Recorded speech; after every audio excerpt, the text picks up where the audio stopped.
Dengan mempelajari Sirah Nabawiyah, maka makin menambah kecintaan kepadanya. Semoga yang subscribe juga dimudahkan jalannya menuju surga. Silahkan tekan tombol like supaya postingan ini semakin tersebar. Dan tulis doa serta hajat pemirsa di kolom komentar. Semoga semakin banyak yang mengaminkan, maka semakin cepat terkabul. Nabi Sulaiman alaihi salam adalah manusia terkaya sepanjang sejarah kehidupan manusia di muka bumi.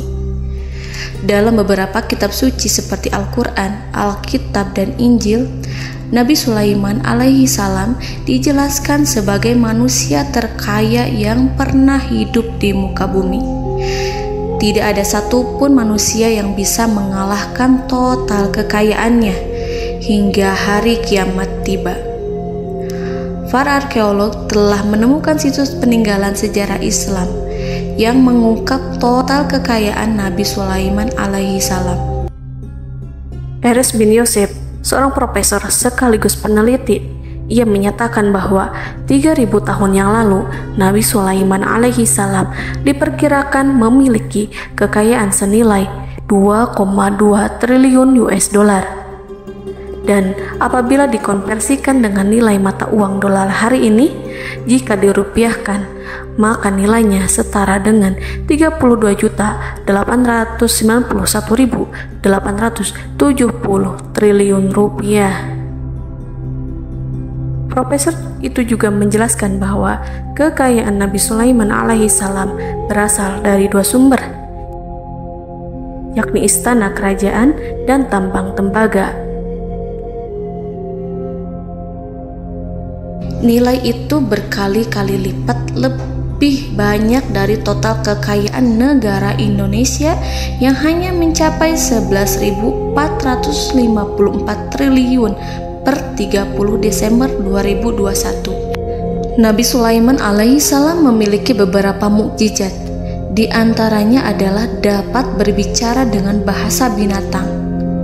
Beliau dapat memerintah mereka untuk melakukan sesuatu. Beliau juga dapat mengendalikan besar kecilnya tekanan angin dan dapat mengatur ke arah mana angin akan berhembus. Sehingga dengan itu Nabi Sulaiman dapat memanfaatkan angin sebagai kendaraannya dan juga kendaraan tentaranya. Nabi Sulaiman juga bisa melunakkan besi dan membentuknya menjadi pakaian perang yang anti tusukan senjata tajam.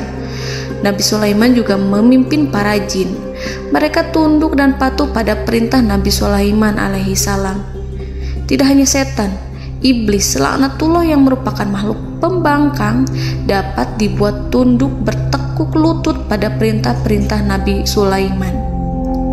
Nabi Sulaiman bisa melakukan teleportasi, yaitu berpindah dari suatu tempat ke tempat yang lain dalam waktu singkat. Peristiwa itu dibuktikan dengan pemindahan singgasana Ratu Balqis atas perintah Nabi Sulaiman. Nabi Sulaiman dikenal sebagai raja yang adil dan bijaksana. Nabi Sulaiman diberkahi kecerdasan yang luar biasa untuk menyatu padukan segenap kekuatan yang Allah berikan kepadanya.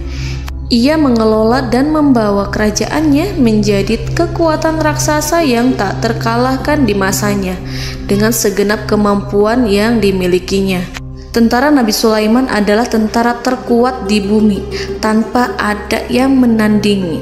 Pertanyaan mendasar yang muncul kali ini adalah dari mana sumber kekayaan dan kekuatan Nabi Sulaiman alaihi salam?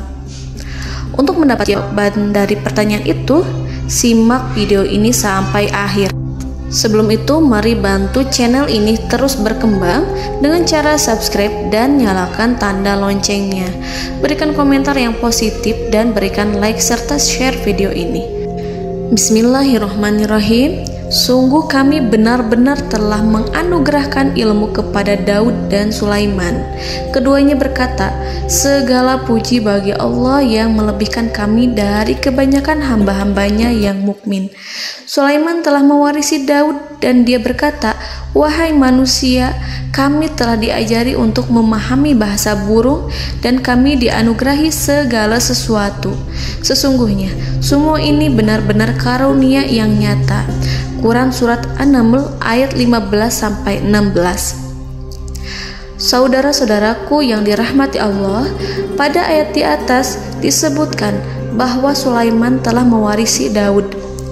Nabi Sulaiman mewarisi Nabi Daud dalam sisi kenabian dan kekuasaan, bukan mewarisi harta, karena para nabi tidak mewariskan harta. Sebab sepeninggalan mereka, harta para nabi menjadi sedekah bagi orang-orang yang ada di sekitarnya, yaitu orang-orang fakir dan orang-orang yang membutuhkan. Dan harta para nabi tidak dikhususkan bagi kalangan keluarganya. Rasulullah Shallallahu Alaihi Wasallam bersabda, "Kami para nabi tidak mewariskan." Nabi Sulaiman mewarisi kenabian dari Nabi Daud. Ini adalah hal yang jelas. Allah telah memilihnya sebagai nabi dari Bani Israel. Begitu juga Allah telah memberinya kekuasaan kerajaan sehingga ia menjadi pemimpin Bani Israel. Barangkali sesuatu yang paling penting yang diwarisi oleh Nabi Sulaiman dari Nabi Daud adalah tradisi militer. Kemajuan militer yang dahsyat telah berpindah kepada Nabi Sulaiman. Nabi Daud sebenarnya adalah seorang pengembala kambing yang sangat miskin, tetapi seiring dengan perjalanan waktu, ia menjadi komandan pasukan tiada tanding. Nabi Daud alaihi salam mengetahui bahwa kekuatan hakiki yang mengatur alam semesta adalah kekuatan Allah. Ketika Nabi Daud mengelurkan tangannya dan memegang potongan batu, lalu beliau melemparkannya dengan ketepel ke arah Jalut, kepala Jalut retak dan ambruk menghantam tanah. Ini sebagai bentuk demonstrasi kekuatan darinya. Kehadiran Nabi Daud mengubah pasukan Bani Israel, di mana mereka sebelumnya lari jika berhadapan dengan musuh. Maka kini keberadaan mereka mulai diperhitungkan di masa hidupnya. Nabi Daud mengalami peperangan yang sangat banyak, tapi Al-Quran tidak menceritakan secara terperinci. Hal itu dikarenakan karena Al-Quran adalah kitab dakwah di jalan Allah, bukan kitab sejarah. Al-Quran hanya menceritakan di dalam Al-Quran surat Shad ayat 20, "Dan kami kuatkan kerajaannya, kerajaan Daud."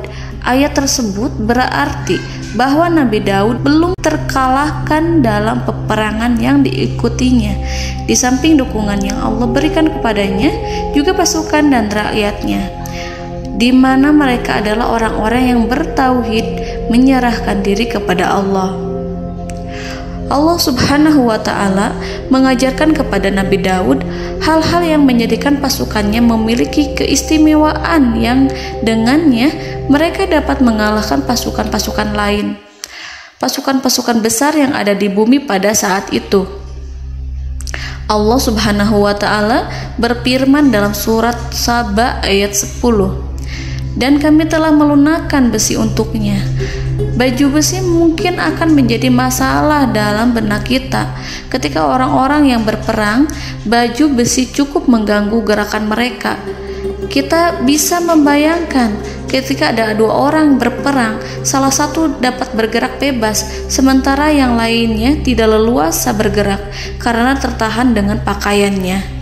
Namun, dengan kekuasaan Allah, Nabi Daud dapat melunakkan besi dan membuat baju besi yang ringan, yang mudah untuk digunakan. Ini adalah kemajuan penting yang Allah berikan kepada Nabi Daud dan tentaranya.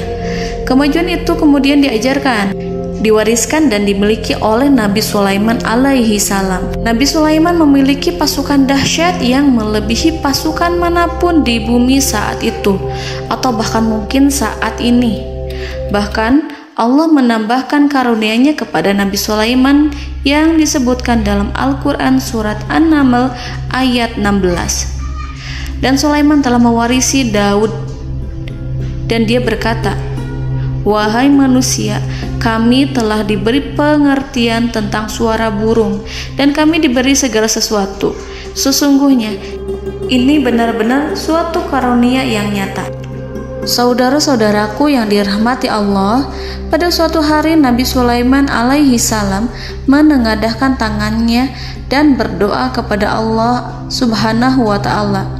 Antara hati Nabi dan Allah tidak ada penghalang, tidak ada jarak, tidak ada sekatan waktu, tidak ada satupun dari para nabi yang berdoa kepada Allah kecuali doanya pasti dikabulkan. Doa Nabi Sulaiman alaihi salam direkam dalam Al-Quran surat Shad ayat 35. Nabi Sulaiman berkata, "Ya Tuhanku, ampunilah aku, anugerahkanlah kepadaku kerajaan yang tidak dimiliki oleh seorang pun sesudahku." Nabi Sulaiman menginginkan dari Allah sesuatu kerajaan yang belum pernah diperoleh oleh siapapun setelahnya. Allah Subhanahu wa ta'ala mengabulkan doa Nabi Sulaiman dan memberinya kerajaan tersebut.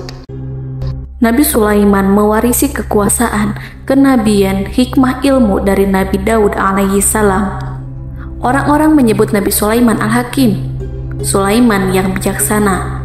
Kebijaksanaan Nabi Sulaiman tidak terbatas pada keadilannya di tengah-tengah manusia dan juga kasih sayangnya kepada mereka. Namun, kebijaksanaan Nabi Sulaiman juga berlaku di kalangan burung dan binatang lainnya. Nabi Daud juga mengenal bahasa burung, tetapi Nabi Sulaiman dapat berbicara dengan bahasa burung. Bahkan, ia dapat menggantikannya sebagai pembantunya. Ketika Nabi Daud bertasbih di gunung, burung-burung serta binatang buas ikut bertasbih bersamanya. Bahkan angin pun berhenti untuk mendengarkan tasbih itu. Sedangkan Nabi Sulaiman alaihi salam, Allah Subhanahu wa ta'ala memberinya karunia lebih dari itu, di mana binatang-binatang buas tunduk padanya, begitu juga angin dan burung. Saudara-saudaraku yang dirahmati Allah, Nabi Sulaiman alaihi salam mampu mendengarkan bisikan semut yang berbicara kepada sesama mereka. Bahkan ia mampu memerintahkan semut tersebut sehingga semut itu menjadi taat pada perintahnya. Pasukan Nabi Sulaiman memiliki kekuatan yang sangat dahsyat. Belum pernah ada di dunia ini satu pasukan pun yang memiliki kekuatan seperti itu. Kekuatan Nabi Sulaiman berasal dari beberapa kombinasi yang sangat mengagumkan, sehingga karenanya ia tidak dapat tertandingi. Kekuatan itu terdiri dari manusia, binatang-binatang, jin, dan lain sebagainya. Kita mengetahui bahwa jin adalah makhluk Allah dan manusia tidak mampu melihatnya atau menghadirkannya atau meminta pertolongan kepadanya. Sedangkan Nabi Sulaiman telah diberi Allah suatu kemampuan untuk menundukkan jin, mempekerjakan mereka sebagai tentara di tengah-tengah peperangan. Bahkan ia mampu menjadikan mereka sebagai pekerja-pekerja kasar di kerajaannya saat tidak ada peperangan. Oleh sebab itu, ketika ada pasukan lain yang mencoba melawan pasukan Nabi Sulaiman, mustahil mereka akan mendapatkan kemenangan. Bahkan pasukan Nabi Sulaiman diperkuat oleh pasukan burung. Burung di pasukan Nabi Sulaiman memerankan tugas penting, yaitu menjadi agen intelijen. Kita mengetahui bahwa peranan informasi saat peperangan adalah hal yang penting. Dari informasi tersebut, pasukan dapat mengetahui keadaan lawannya. Demikianlah peranan burung pada pasukan Sulaiman. Ia terbang di tengah-tengah musuh. Kemudian, ia kembali kepada Nabi Sulaiman untuk menyampaikan berita tentang keadaan lawannya. Di samping jin dan burung, Allah juga menundukkan angin untuk Nabi Sulaiman. Nabi Sulaiman dapat memerintahkan angin dan ia mampu untuk menaiki angin tersebut. Dalam Al-Quran surat Shad ayat 36-40, Allah Subhanahu wa ta'ala berfirman, "Kami tundukkan kepada angin yang berhembus dengan baik menurut kemana saja yang dikehendaki Sulaiman. Dan kami tundukkan pula kepadanya setan-setan, semuanya ahli bangunan dan penyelam, dan setan yang lain yang terikat dalam belenggu. Inilah anugerah kami, maka berikanlah kepada orang lain atau tahanlah untuk dirimu tanpa perhitungan, dan sesungguhnya dia mempunyai kedudukan yang dekat pada sisi kami dan tempat kembali yang baik." Saudara-saudaraku yang dirahmati Allah, Allah Subhanahu wa Ta'ala juga memberikan kemampuan yang tak seorang pun dari para nabi mendapatkannya, yaitu kemampuan untuk memerintah setan. Setan adalah salah satu bagian dari jin. Ia adalah kelompok yang celaka dari bangsa jin. Kelompok ini sebenarnya tidak mampu dikuasai oleh manusia. Bahkan jin yang soleh tidak dapat mengatur setan. Adapun Nabi Sulaiman, Allah telah memberinya kekuasaan untuk menundukkan setan dan mempekerjakannya, bahkan mengikatnya dengan rantai serta menghukumnya jika ia menentang pada perintahnya. Setan membangun untuk Sulaiman istana-istana, patung-patung dan alat-alat perang. Bahkan setan-setan itu menyelam ke dasar lautan untuk mengeluarkan permata dan yakut untuk Sulaiman. Jika di antara setan yang menentang perintahnya, maka Nabi Sulaiman alaihi salam mengikatnya dengan rantai. Ini semua menunjukkan kekayaan Nabi Sulaiman dan kekuasaannya, di mana ia mampu mengatur banyak makhluk di bumi ini. Tentu saja, kemampuan itu semua adalah atas izin dari Allah Subhanahu wa Ta'ala sebagai mukjizat darinya. Allah Subhanahu wa Ta'ala berfirman dalam Al-Quran surat Saba ayat 12, dan sebagian dari jin adalah yang bekerja di hadapannya di bawah kekuasaannya dengan izin Tuhannya, dan siapa yang menyimpang di antara mereka dari perintah kami, maka kami rasakan kepadanya azab neraka yang apinya menyala-nyala.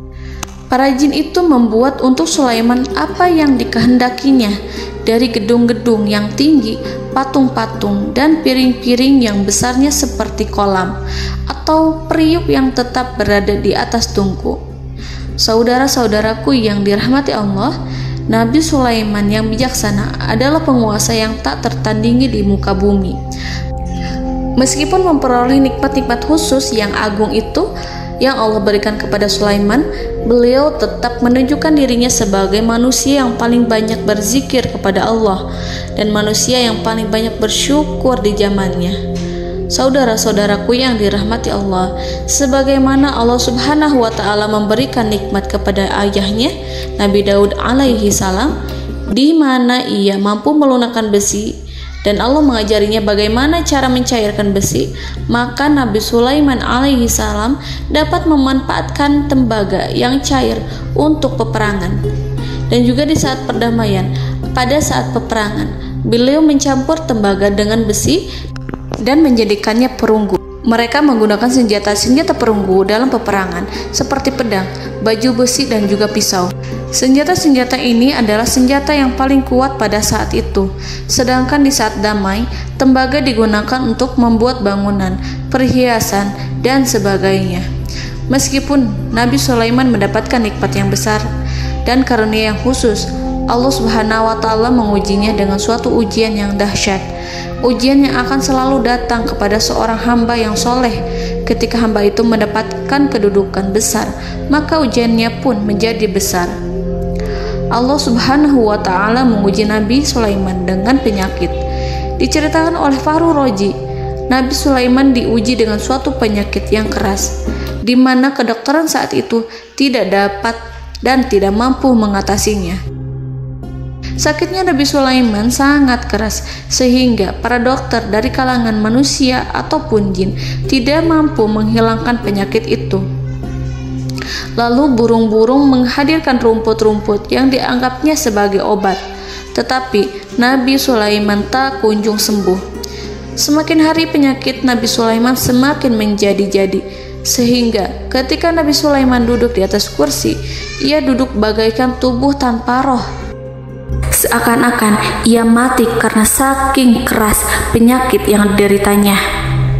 Sakit yang diderita oleh Nabi Sulaiman alaihi salam berlangsung sangat lama.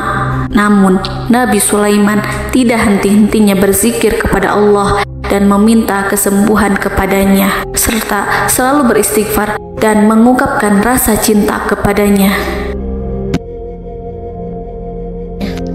Selesailah ujian Allah terhadap hambanya Nabi Sulaiman. Beliau pun sembuh. Nabi Sulaiman merasakan kembali kesehatannya setelah ia mengetahui segala kejayaan dan segala kekuasaan serta segala kebesarannya tidak lagi mampu menghilangkan penyakit yang dideritanya kecuali jika Allah menghendaki. Saudara-saudaraku yang dirahmati Allah, Nabi Sulaiman telah membangun tempat ibadah, tempat sujud, sehingga manusia menyembah Allah di dalamnya. Orang-orang yang membangunnya berjumlah puluhan ribu orang. Tentu setiap kelompok dari mereka memiliki pekerjaan masing-masing. Di antara mereka ada yang mencairkan tembaga, di antara mereka ada yang tukang pahat, ada yang tukang ukir, ada yang membelah batu, ada yang memotong kayu, ada yang mendatangkan rumput-rumput dari Libanon, ada yang mendatangkan emas dan menjadikannya lempengan-lempengan yang mengkilat untuk menutupi kayu, serta untuk melapisi dinding-dinding. Bahkan golongan jin pun membantu membangun tempat tersebut, tentu dengan perintah dan bimbingan Nabi Sulaiman. Mereka membuat patung-patung yang besar, membuat bejana yang besar untuk tempat makan para tentara dan pekerja, yaitu bejana seperti gunung. Karena saking berat dan besarnya, mereka juga membuat tempat-tempat minum yang besarnya seperti kolam. Nabi Sulaiman mengawasi para pekerjanya dan juga mengurusi masyarakatnya, di mana beliau mengenali problem mereka dan berusaha memecahkannya. Beliau juga mengawasi pasukan dari kalangan binatang dan burung.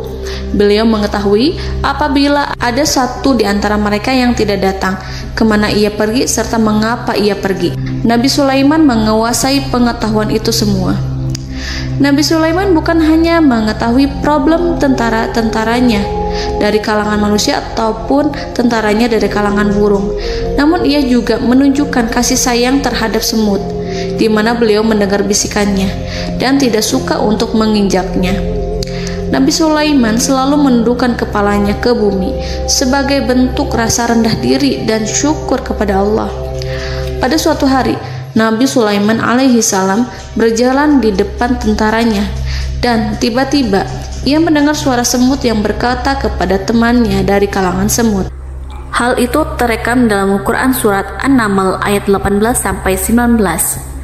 Wahai semut-semut, masuklah ke dalam sarang-sarangmu agar kamu tidak terinjak oleh Sulaiman dan tentaranya, sedangkan mereka tidak menyadarinya.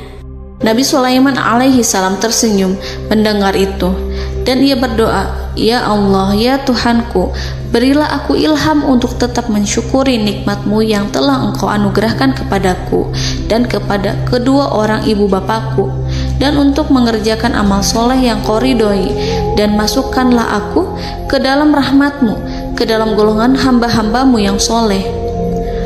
Saudara-saudaraku yang dirahmati Allah, meskipun Nabi Sulaiman mendapatkan kekuasaan dan memiliki tentara yang besar, namun beliau menunjukkan kasih sayang terhadap bangsa semut. Beliau mendengarkan bisikannya dan melihat semut yang ada di depannya. Oleh karena itu, tak mungkin baginya untuk menginjak golongan semut itu. Nabi Sulaiman bersyukur kepada Allah telah memberinya nikmat, yaitu nikmat rahmat dan kasih sayang. Di samping itu, Nabi Sulaiman alaihi salam adalah orang paling kaya di dunia. Istananya terbuat dari kayu gaharu yang memiliki wangi harum. Istananya terbuat dari emas yang terkadang dari kristal.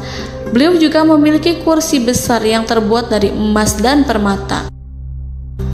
Istana Nabi Sulaiman merupakan istana yang paling besar di dunia. Nabi Sulaiman menggunakan pakaian dari emas dan permata. Meskipun demikian, Nabi Sulaiman tetap menunjukkan sebagai hamba yang berserah diri dan rendah diri di hadapan Allah Subhanahu wa Ta'ala. Nabi Sulaiman yang merendahkan diri di hadapan Allah, ia selalu sujud kepada Allah, sebagaimana ayahnya yang selalu bertasbih pada Allah. Nabi Sulaiman selalu melantunkan lagu-lagu cinta ilahi dan hanya memuji Allah Subhanahu wa Ta'ala.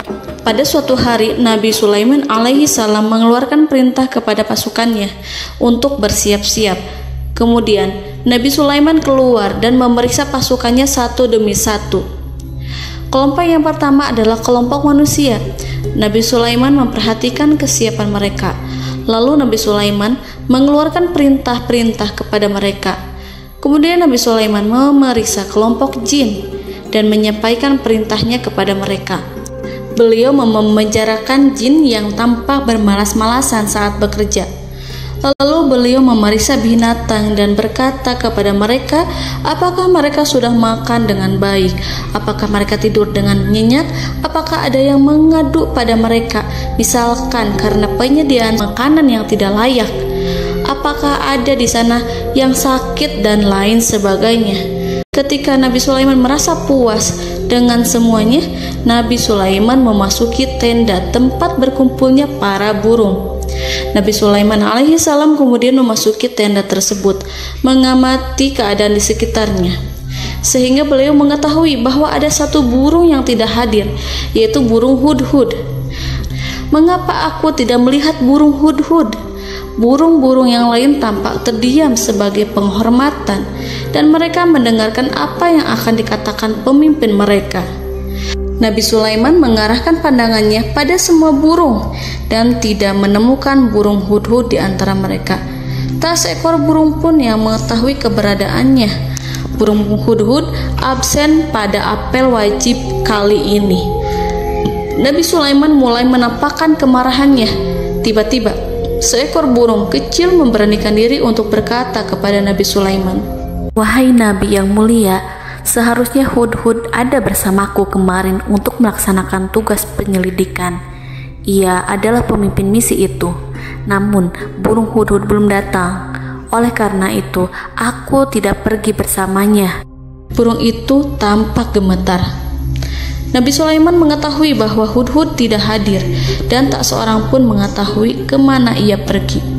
Burung hudhud pergi tanpa izin terlebih dahulu.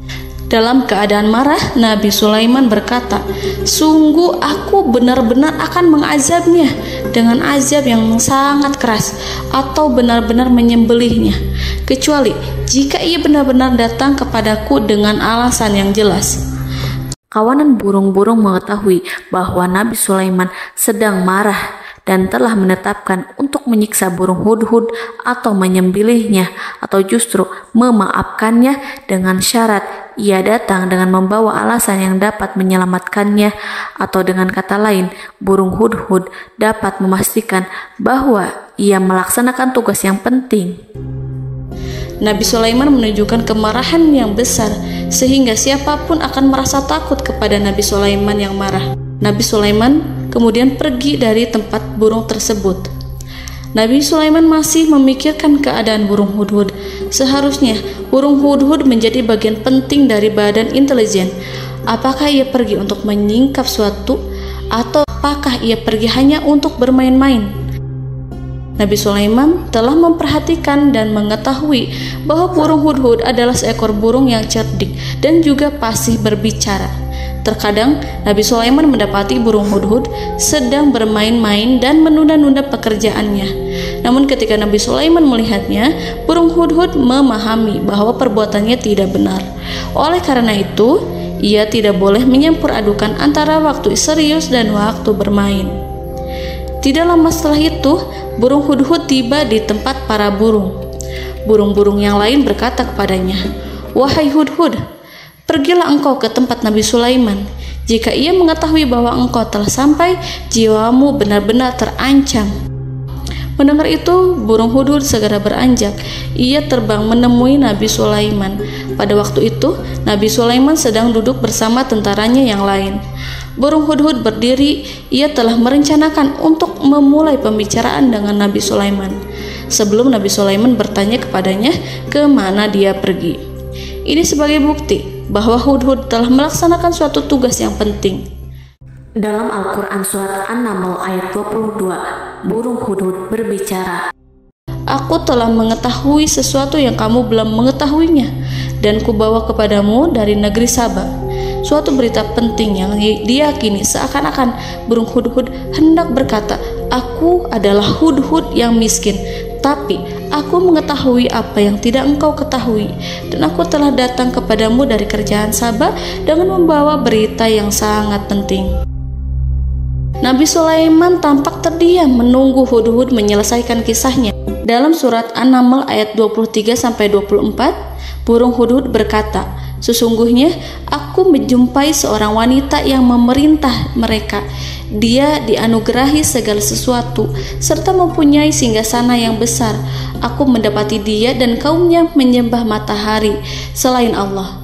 Dan setan-setan telah menjadikan mereka memandang indah perbuatan-perbuatan mereka, lalu menghalangi mereka dari jalan Allah, sehingga mereka tidak mendapat petunjuk." Burung hudhud diam. Nabi Sulaiman merasa bahwa hudhud menunjukkan kefasihan lisannya. Nabi Sulaiman berkata dalam Quran surat An-Naml ayat 27 sambil menunjukkan senyum manisnya. Nabi Sulaiman berkata, "Akan kami lihat apakah kamu benar, wahai hudhud, ataukah kamu termasuk orang-orang yang berdusta."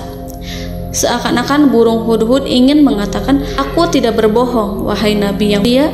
Namun diamnya Sulaiman membuat takut sehingga burung hudhud terdiam. Nabi Sulaiman terdiam karena berpikir, lalu ia memutuskan sesuatu setelah itu. Beliau melihat kepada lainnya dan meminta secari kertas.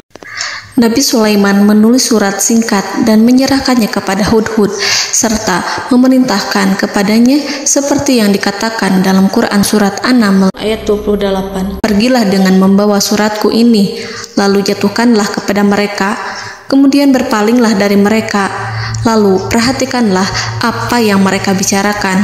Al-Quranul Karim hanya menceritakan dalam Quran surat An-Naml bagaimana perginya hudhud dan bagaimana ia menyerahkan surat itu. Lalu Al-Quran langsung menyebut keadaan kerajaan Balqis yang saat itu sedang membaca surat di depan para pembesar kerajaan dan para menterinya. Dalam Al-Quran surat An-Naml ayat 29-31 berkatalah Balqis, "Wahai pembesar-pembesar, sesungguhnya telah dijatuhkan kepadaku sebuah surat yang mulia. Sesungguhnya surat ini dari Sulaiman, dan sesungguhnya isinya dengan menyebut nama Allah yang Maha Pengasih lagi Maha Penyayang, bahwa janganlah kalian berlaku sombong terhadapku, dan datanglah kepadaku sebagai orang yang berserah diri." Saudara-saudaraku yang dirahmati Allah, dalam surat tersebut Nabi Sulaiman menyebutkan supaya mereka menyerahkan diri dan tunduk kepada perintah Nabi Sulaiman. Nabi Sulaiman memerintahkan agar mereka meninggalkan penyembahan terhadap matahari. Nabi Sulaiman tidak mempersoalkan akidah mereka dan tidak memuaskan mereka dengan apapun. Nabi Sulaiman hanya memerintahkan bahwa ia berada di atas kebenaran. Bukankah ia didukung kekuatan yang berlandaskan keyakinan yang dimilikinya? Nabi Sulaiman hanya memerintahkan mereka agar tunduk dan patuh kepadanya. Ratu Sabak menyampaikan surat tersebut di tengah-tengah kaumnya. Dalam Quran surat An-Naml ayat 32 dijelaskan, "Dan berkatalah Balqis, wahai para pembesar, berilah aku pertimbangan dalam urusanku ini. Aku tidak pernah memutuskan sesuatu persoalan sebelum kamu berada dalam majelisku." Saudara-saudaraku yang dirahmati Allah, para pembesar istana Balqis menentang surat tersebut. Isi surat itu membangkitkan kesombongan kaum Sabak, di mana mereka merasa lebih kuat. Mereka mengetahui bahwa di sana ada seorang yang mencoba menentang mereka dan mengisyaratkan peperangan kepada mereka. Lalu ia meminta kepada mereka untuk memenuhi syarat-syaratnya sebelum terjadinya peperangan dan kekalahan. Dalam surat An-Naml ayat 33, mereka menjawab, "Kita adalah orang-orang yang memiliki kekuatan dan juga memiliki keberanian yang sangat besar dalam peperangan. Dan keputusan berada di tanganmu, wahai rajaku. Maka pertimbangkanlah apa yang akan kamu perintahkan." Saudara-saudaraku yang dirahmati Allah, para pembesar kaum Sabak seakan ingin berkata, "Kita siap untuk melaksanakan perang." Tampaknya ratu itu memiliki kebijakan yang lebih baik dari pembesar kaumnya. Surat Sulaiman itu membuatnya berpikir lebih jernih dan lebih berhati-hati. Ia berusaha sebisa mungkin menghindari peperangan. Ratu itu berpikir dalam tempo yang lama. Nama Sulaiman tidak diketahuinya dan ia pun belum pernah mendengarnya. Oleh karena itu, Ratu kaum Saba tidak mampu mengetahui dan mendeteksi seberapa besar kekuatan Nabi Sulaiman. Boleh jadi Nabi Sulaiman memiliki kekuatan yang dahsyat, sehingga ia mampu memerangi kekuasaannya dan mengalahkannya. Kemudian Ratu memperhatikan apa yang ada di sekelilingnya. Ia melihat kemajuan masyarakatnya dan juga kekayaannya. Barangkali ia mengira bahwa Nabi Sulaiman iri terhadap kemajuan dan kekayaannya itu, sehingga Nabi Sulaiman ingin menyerangnya. Setelah mempertimbangkan isi surat Nabi Sulaiman dengan cermat, Ratu Saba memilih untuk tidak bersikap ceroboh dan bodoh. Ratu lebih suka untuk menggunakan bahasa kelembutan. Ia mengirim kepada Nabi Sulaiman suatu hadiah yang besar.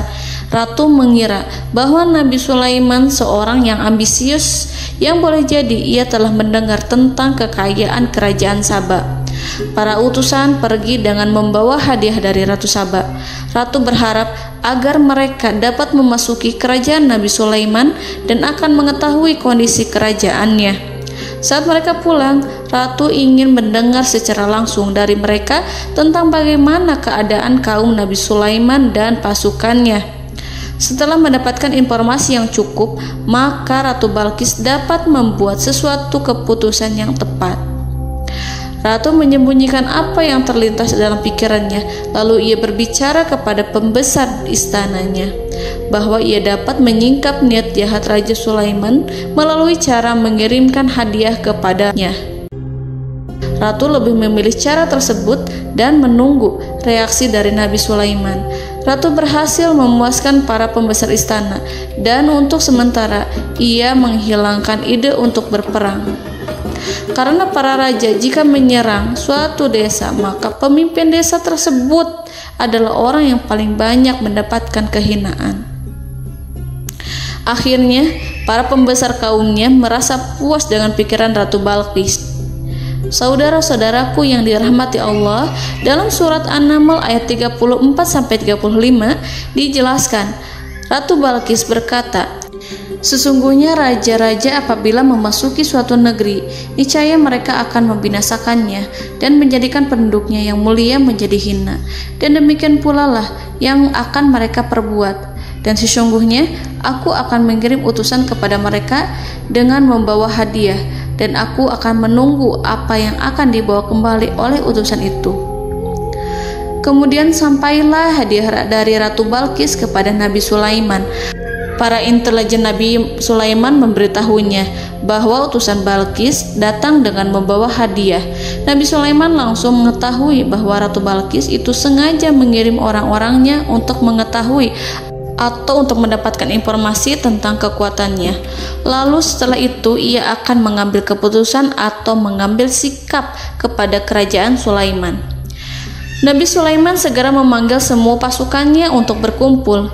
Utusan Balqis segera memasuki istana Nabi yang dipenuhi dengan pasukan yang besar bersenjata. Melihat itu, utusan Ratu Balqis tercengang dan terkejut ketika mereka melihat kekayaan yang mereka bawa tidak ada apa-apanya dibandingkan dengan kerajaan Nabi Sulaiman. Hadiah mereka tampak tidak berarti. Emas yang mereka bawa tampak tidak memiliki makna saat mereka memasuki istana Nabi Sulaiman yang terbuat dari kayu-kayu pohon gaharu yang mengeluarkan bau yang harum serta dihiasi dengan emas permata. Para utusan Ratu Balqis berdiri bersama Nabi Sulaiman dan menyaksikan bagaimana Nabi Sulaiman mengendalikan pasukannya. Kemudian mereka mulai berpikir tentang kekuatan dan kualitas pasukan Nabi Sulaiman.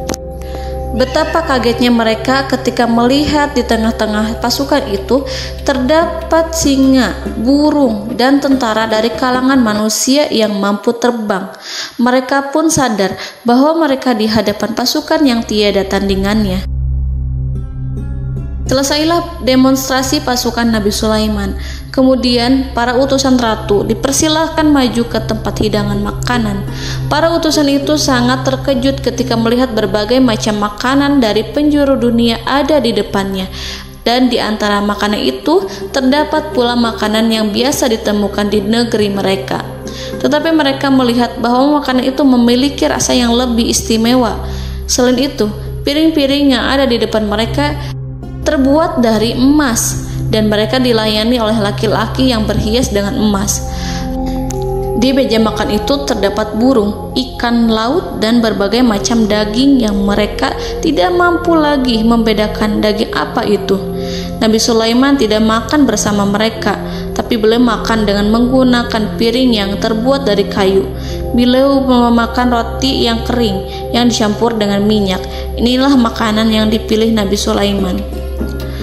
Makan bersama mereka dalam keadaan diam, mereka merasa kehadiran Nabi Sulaiman menciptakan suatu wibawa yang luar biasa.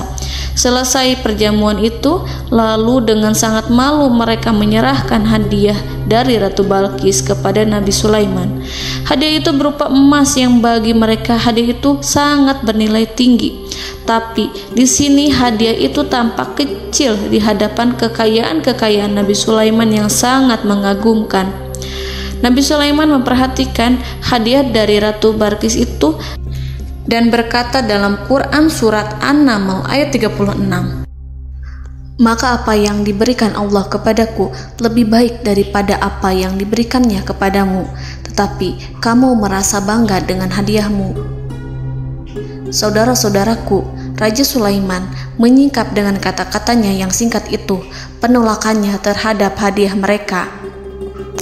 Ia memberitahu utusan itu bahwa ia tidak menerima hadiah tersebut. Ia tidak merasa puas dengan hadiah itu.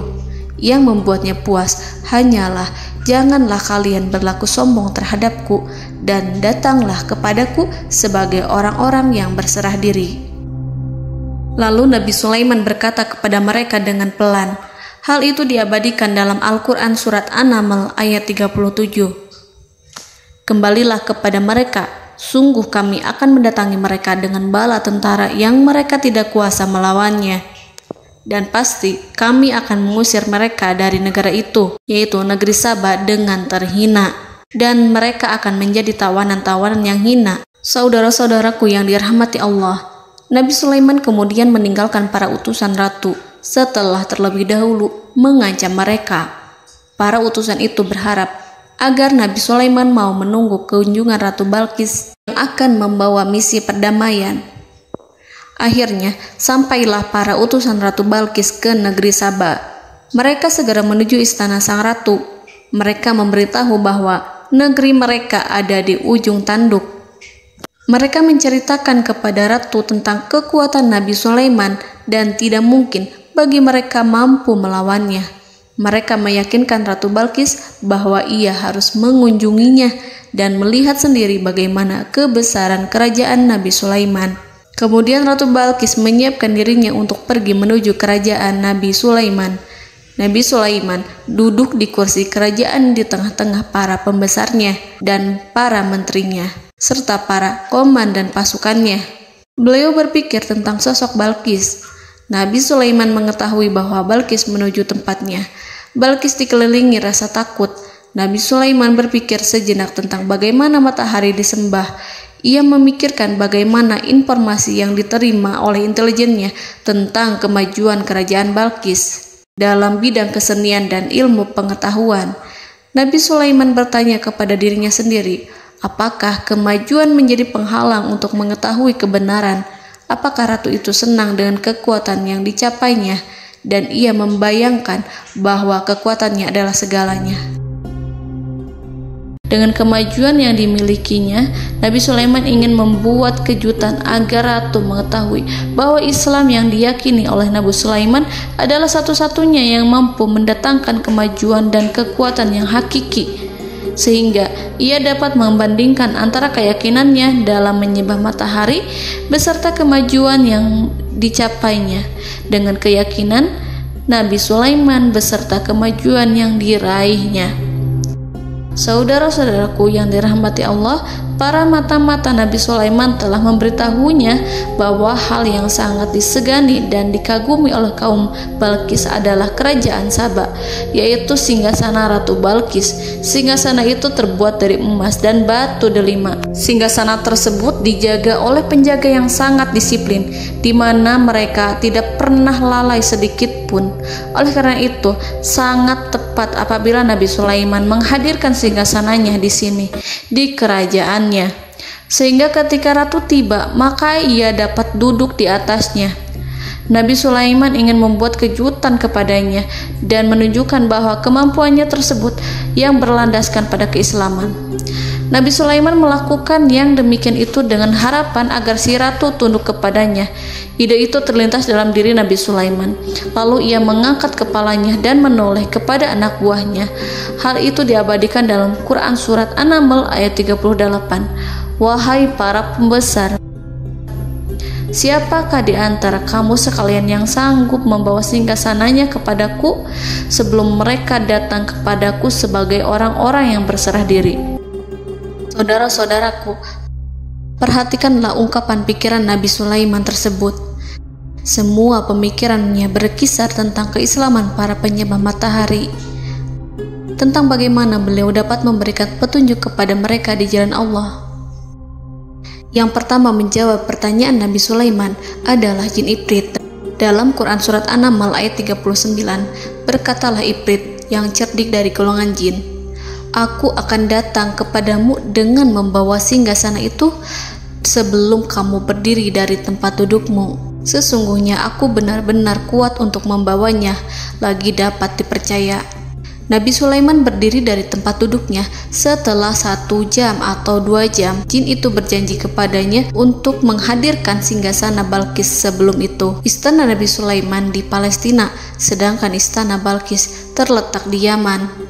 Antara singgasana tersebut dengan singgasana Nabi Sulaiman berjarak lebih dari ribuan mil. Barangkali pesawat yang cepat sekalipun yang kita kenal hari ini tidak akan mampu membawa dan mendatangkan istana itu dalam waktu 1 jam.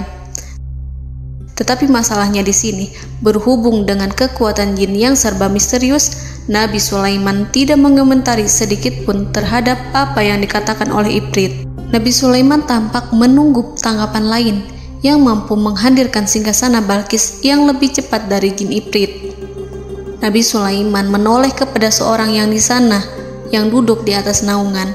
Hal itu diceritakan dalam Al-Quran Surat An-Naml ayat 40. Berkatalah seseorang yang mempunyai ilmu dari Alkitab, "Aku akan membawa singgasana itu kepadamu sebelum matamu berkedip." Maka tatkala Sulaiman melihat singgasana itu terletak di hadapannya, ia pun berkata, "Ini termasuk karunia Tuhanku untuk menguji aku. Apakah aku akan bersyukur atau mengingkari nikmatnya?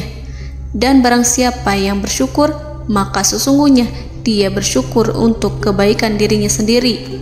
Dan barang siapa yang ingkar, maka sesungguhnya Tuhanku maha kaya lagi maha mulia." Saudara-saudaraku, belum lama seseorang yang mempunyai ilmu dari Alkitab menyatakan kalimatnya, sehingga singgasana itu tiba-tiba ada di depan Nabi Sulaiman, yang mampu menghadirkan singgasana itu lebih cepat dari kedipan mata. Al-Quranul Karim tidak menyingkap kepribadian seseorang yang menghadirkan singgasana itu. Al-Quran hanya menggarisi bahwa orang itu mempunyai ilmu dari Alkitab. Al-Quran tidak menjelaskan kepada kita apakah ia seorang malaikat ataukah manusia ataukah jin. Al-Quran sengaja tidak menyingkap hakikat kitab yang dimaksud. Saudara-saudaraku yang dirahmati Allah, setelah melihat singgasana itu, Nabi Sulaiman bersyukur kepada Allah. Ia mulai memperhatikan singgasana sang ratu. Singgasana tersebut merupakan simbol pembangunan dan juga kemajuan, tetapi tampaknya ia hanya sesuatu yang biasa saja jika dibandingkan dengan kekuasaan dan kebesaran ciptaan yang dibuat oleh manusia dan jin di kalangan istana Nabi Sulaiman. Nabi Sulaiman memikirkan dalam tempo yang sangat lama singgasana Ratu Balkis itu. Kemudian beliau memerintahkan agar singgasana itu diperbaiki, sehingga saat Ratu Balkis datang, dia akan mengujinya. Apakah Ratu Balkis dapat mengenali singgasananya ataukah tidak?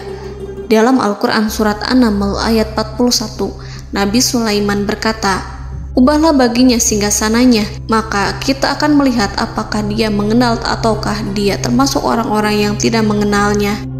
Saudara-saudaraku yang dirahmati Allah, Nabi Sulaiman memerintahkan agar dibangun istana yang akan digunakan untuk menyambut Ratu Balqis. Nabi Sulaiman memilih tempat di laut dan ia memerintahkan agar dibangun suatu istana di mana sebagian besarnya terdiri dari air laut.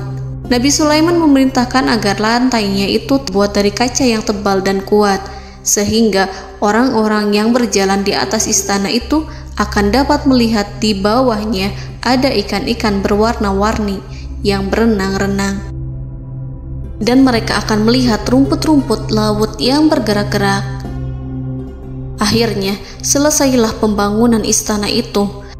Saking bersihnya kaca lantainya, sehingga tampak di sana tidak ada kaca. Burung hudhud memberitahu Nabi Sulaiman bahwa Balqis telah sampai dekat kerajaannya. Kemudian Ratu Balqis datang. Al-Quran tidak menyebutkan keadaan Nabi Sulaiman saat menyambut Balqis, namun Al-Quran menunjukkan dua sikap Ratu Balqis. Yang pertama, bagaimana sikap Balqis ketika pertama kali melihat singgasananya yang datang mendahuluinya, padahal ia telah meninggalkan pengawalannya untuk tetap setia menjaga singgasananya itu. Keadaan kedua adalah keadaan di depan istana yang dibangun untuk penyambutan Balqis.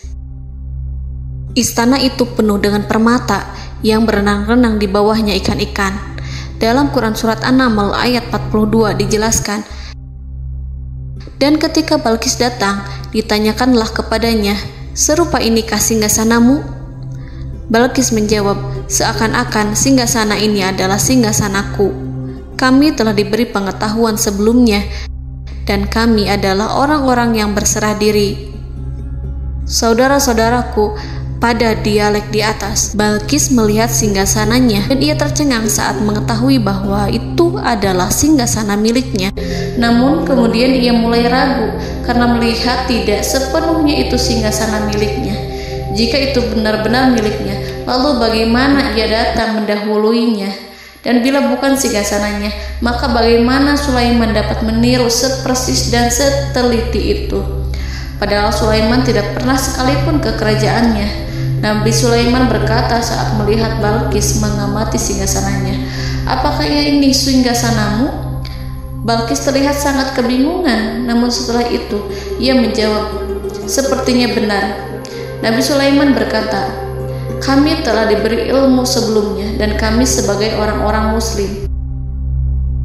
Saudaraku yang dirahmati Allah, melalui pertanyaan Nabi Sulaiman ingin mengisyaratkan kepada Balqis agar ia membandingkan antara keyakinannya beserta ilmu yang dicapainya dengan keyakinan Nabi Sulaiman yang muslim beserta pengetahuan yang telah diraihnya. Penyembahan terhadap matahari dan pencapaian ilmu yang dicapai oleh Ratu Balqis tanpa tidak ada apa-apanya dibandingkan dengan ilmu Nabi Sulaiman dan keislaman. Nabi Sulaiman telah mendahuluinya dalam bidang ilmu karena keislamannya. Karena itu, sangat mudah baginya untuk mengungguli Balqis dalam ilmu-ilmu yang lainnya. Demikianlah yang disyaratkan dalam pertanyaan Nabi Sulaiman kepada Ratu Balqis. Ratu Saba itu mengetahui bahwa ini adalah singgasananya, di mana singgasana itu datang lebih dahulu daripada dirinya. Beberapa bagian darinya telah diubah saat Balqis masih di perjalanan menuju ke tempat Nabi Sulaiman. Ia berpikir kemampuan apa yang dimiliki Nabi Sulaiman. Ratu Balqis tercengang melihat apa yang disaksikannya, yang berupa buah dari keimanan Nabi Sulaiman dan hubungannya dengan Allah Subhanahu wa Ta'ala.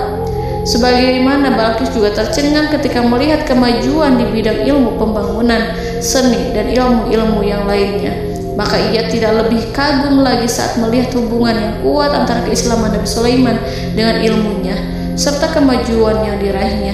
Dalam Al-Quran Surat An-Naml ayat 43 dijelaskan, "Dan apa yang disembahnya selama ini selain Allah mencegahnya untuk melahirkan keislamannya, karena sesungguhnya ia terdahulu termasuk orang-orang yang kafir." Saudara-saudaraku yang dirahmati Allah, berguncanglah dalam benak Balqis ribuan hal ketika melihat keyakinan kaumnya runtuh di hadapan Nabi Sulaiman. Ia menyadari matahari yang disembahnya hanya merupakan ciptaan Allah, dan Allah lah yang menggerakkannya untuk hamba-hambanya. Lalu terbitlah matahari kebenaran dalam dirinya. Hatinya diterangi oleh cahaya baru yang tidak akan tenggelam seperti tenggelamnya matahari. Masa keislamannya hanya menunggu waktu. Ratu Balqis memilih waktu yang tepat untuk mengumumkan keislamannya. Allah Subhanahu wa Ta'ala berfirman dalam Quran Surat An-Naml ayat 44. Dikatakan kepadanya, masuklah ke dalam istana. Maka tatkala ia melihat lantai istana itu, dikiranya kolam air yang besar dan disingkapnya dua betisnya. Berkatalah Sulaiman, sesungguhnya ia adalah istana licin yang terbuat dari kaca. Berkatalah Balqis, wahai Tuhanku, sesungguhnya aku telah berbuat zalim terhadap diriku, dan aku berserah diri bersama Sulaiman kepada Allah Tuhan semesta alam. Saudara-saudaraku yang dirahmati Allah, dikatakan kepada Balqis, masuklah ke dalam istana. Ketika ia masuk, maka ia tidak menyaksikan adanya kaca, tetapi ia melihat air, sehingga ia mengira akan bersinggungan dengan air. Lalu ia menyingkapkan sedikit bajunya agar bajunya itu tidak basah.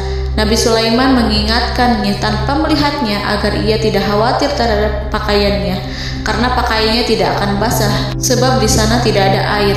Itu sekedar kaca yang halus, yang saking halusnya sehingga ia tidak tampak.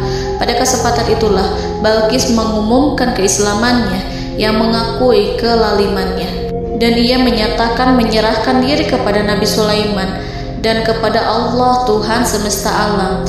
Lalu kaumnya pun mengikutinya dan mereka memeluk Islam. Balqis menyadari ia berhadapan dengan penguasa yang terbesar di bumi dan Nabi Allah yang mulia. Untuk pertama kalinya, wajah Sulaiman tampak dihiasi dengan senyuman yang menunjukkan kepuasannya sejak Balqis mengunjunginya. Demikianlah Nabi Sulaiman mewujudkan kejayaannya yang hakiki dan menyebarkan cahaya Islam di muka bumi. Saudara-saudaraku, Al-Quran tidak menyebutkan kisah Balqis setelah keislamannya. Para ahli tafsir mengatakan bahwa ia menikah dengan Nabi Sulaiman. Selain itu, ada yang mengatakan bahwa ia menikah dengan salah satu orang dekat Nabi Sulaiman. Ada juga yang mengatakan bahwa sebagian Raja Habasyah adalah keturunan dari buah perkawinan ini. Wallahu a'lam bishawab. Saudara-saudaraku yang dirahmati Allah, Nabi Sulaiman hidup di tengah-tengah kejayaan dan kemuliaan di bumi. Kemudian Allah menetapkan kematian untuknya. Sebagaimana kehidupan Sulaiman berada di puncak kemuliaan dan kejayaan yang penuh dengan keajaiban yang luar biasa, maka kematiannya pun merupakan tanda-tanda kebesaran Allah yang penuh dengan keajaiban. Demikianlah bahwa kematiannya sesuai dengan kehidupannya, sesuai dengan kejayaannya. Allah berfirman tentang kematian Sulaiman di dalam Al-Quran Surat Saba ayat 14. Maka tatkala kami telah menetapkan kematian Nabi Sulaiman, tidak ada yang menunjukkan kepada mereka kematiannya itu kecuali rayap yang memakan tongkatnya. Maka tatkala ia telah tersungkur, tahulah jin bahwa kalau sekiranya mereka mengetahui yang gaib, tentulah mereka tidak akan tetap dalam siksa yang menghinakan. Saudara-saudaraku, kemampuan Nabi Sulaiman untuk menundukkan jin dan mempekerjakan mereka serta hubungan mereka dengan semua itu menimbulkan fitnah di tengah-tengah manusia dalam hal tertentu. Kematian Nabi Sulaiman merupakan batasan jawaban terhadap fitnah ini. Kami tidak mengetahui siapa yang mengklaim bahwa jin mengetahui hal yang gaib. Apakah itu setan yang terkutuk, atau jin yang bodoh, atau manusia yang tertipu? Kami tidak mengetahui siapa yang bertanggung jawab terhadap tersebarnya isu yang keliru ini. Yang kita ketahui adalah bahwa hal tersebut adalah mempengaruhi sebagian manusia dan jin. Barangkali manusia berkata kepada diri mereka, selama jin melakukan perbuatan yang luar biasa ini, maka apa gerangan yang menjadikan mereka tidak mengetahui hal yang gaib itu? Manusia itu lupa bahwa kunci kegaiban berada di tangan Allah. Masalah ilmu gaib tidak akan mampu dikuasai oleh jin dan manusia. Hanya Dia yang mengetahuinya, dan manusia diberitahu hanya sedikit sekali. Saudara-saudaraku yang dirahmati Allah, seakan-akan Allah telah merencanakan bahwa kematian Sulaiman bertujuan untuk menghancurkan pemikiran itu, yaitu pemikiran bahwa jin mengetahui hal-hal yang gaib.